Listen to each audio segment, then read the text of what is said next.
Hello guys, welcome to my channel. Welcome back to Talk Barca. I hope you all are doing well. Well, it's the big match. It's the huge important match. Barcelona versus Bayern Munich in the UEFA Champions League Matchday 2. And in this video, we will be discussing about the match preview, the head-to-head stats, the key stats of our opponents, the lineups of both the teams, the tactical side, the game. We will be talking about everything that you need to know before this big blockbuster clash. So come on, let's get on with it. And first of all, guys, talking about the head-to-head stats, let's get the negative thing out of first, because the last 3 times we faced Bayern, we have suffered defeat. We all know what happened last season in the Champions League, Matchday 1 and Matchday 6. Both times we lost 3-0, and before that, when we faced them,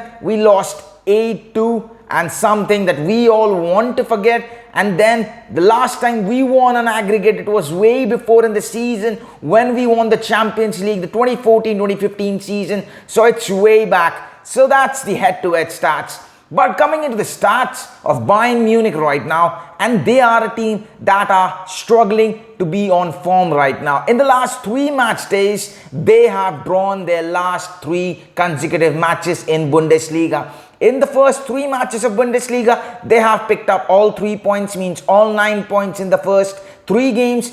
But in the last 3 games, they have drawn against every opponent they have faced. So they are kind of in a bad form right now, but that doesn't mean we will be taking them lightly. There is no point in that. We have to take them seriously. And right now, coming into the possible lineup of Bayern Munich, and then we will be discussing the possible lineup of Barcelona, and then we will be talking about the tactical side of the game.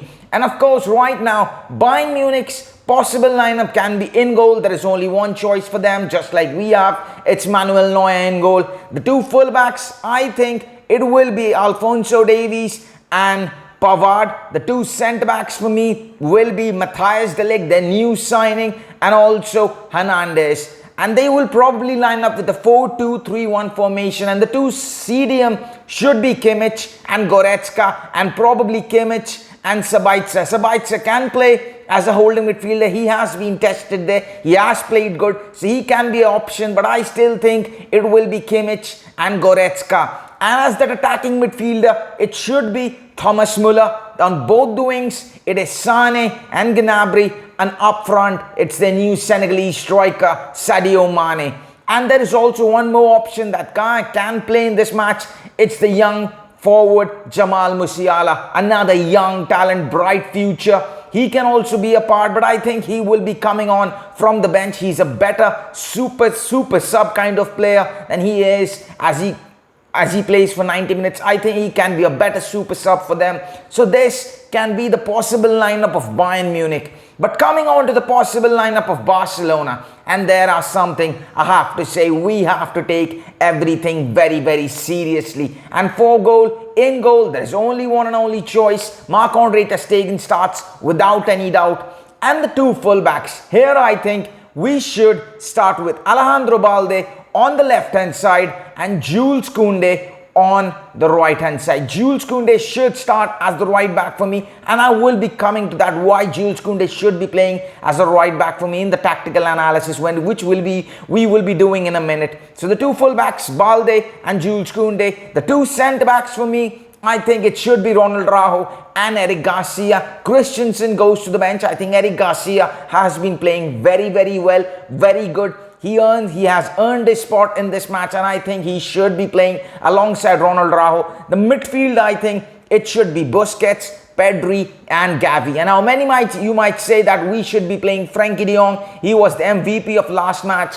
But come on guys, I expect Gavi to start in this match. There are many reports that are suggesting right now that Gavi will be starting against Bayern Munich. Of course, if Frenkie de Jong starts, no problem with that. But I expect Gavi's tenacity, Gavi's another point which I will be discussing why I selected Gavi in this lineup, and it should be Busquets, Pedri and Gavi. And in the front line, as usual, the the old Bayern Munich striker, and the ex-Bayern Munich striker and the current Barcelona forward. Lewandowski starts as the number 9 and on both the wings. Rafinha on the right-hand side and Dembele on the left-hand side for me. And this can be our possible lineup. And right now, coming on to the tactical analysis, guys.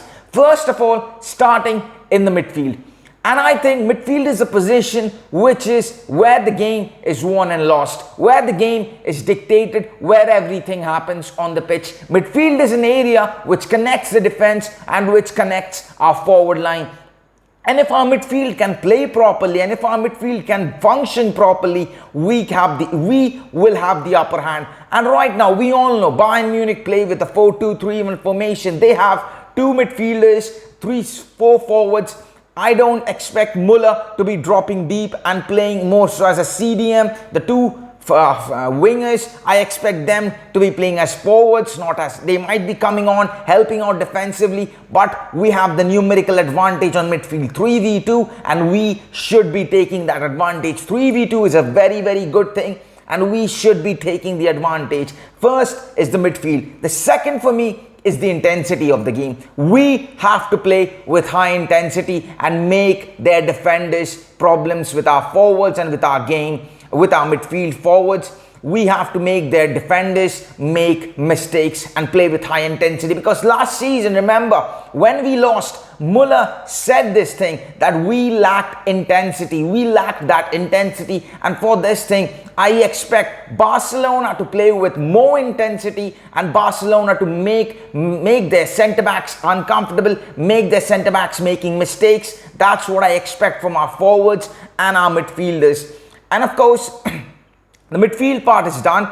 The forward, the intensity part is done. Then we are coming on to the forward line, the wingers. And for me, the wingers are very important for Xavi's system. Wingers are very important for us, and that's the reason why I'm playing with Rafinha and Dembele. And for this reason, I expect also the defenders, also the wingers, to stay wide, stretch the pitch, stretch the defense, so that there is space for Lewandowski to exploit. There is space for our number 9 to make those in behind runs, to make those important crucial runs. Maybe putting in crosses in the box, Lewandowski can head it, maybe giving him a pass, and Lewandowski, as he has shown it, from outside the box he can be a lethal, and from inside the box, maybe crosses in and out. You give him half a chance, he is going to convert those chances. And one more reason, that's the reason why I am playing Gavi in the midfield, because of his counter pressing and because of his tenacity. Whenever Gavi plays, Gavi always shows that hunger, that desire. He goes for tackles, he goes for runs,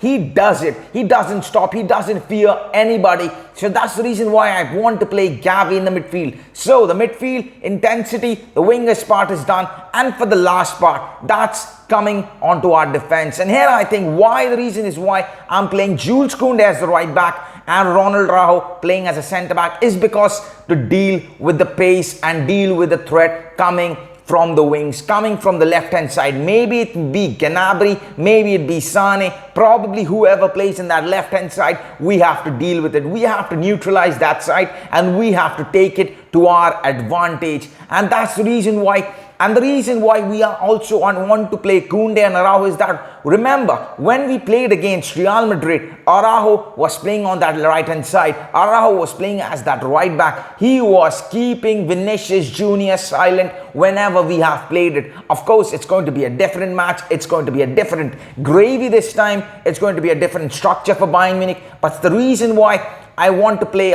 in these two in the back line as a right back and centre back is to deal with the pace and to deal with the threat coming from the left hand side. And also onto the defense. Coming onto the defense, the most important thing for me is to have the discipline with the ball, off the ball, whenever. Maintain that line, maintain that defensive structure. Don't lose focus, don't lose concentration, because there is Mane, there is Müller. Müller senses danger. Whenever there is a chance, whenever there is a mistake by us, Müller is going to grab it. Müller is going to feed Mane, Sane, Gnabry, and we have to be aware. The defense has to be aware. And one more important thing that we have to be aware of our defense is to not leave space behind, because if we play with high intensity, which we want to make their defense mistakes, there will be counter-attacking situations from Bayern Munich. And whenever there is counter-attacking situations from Bayern Munich, we have to be aware, because there will be spaces left behind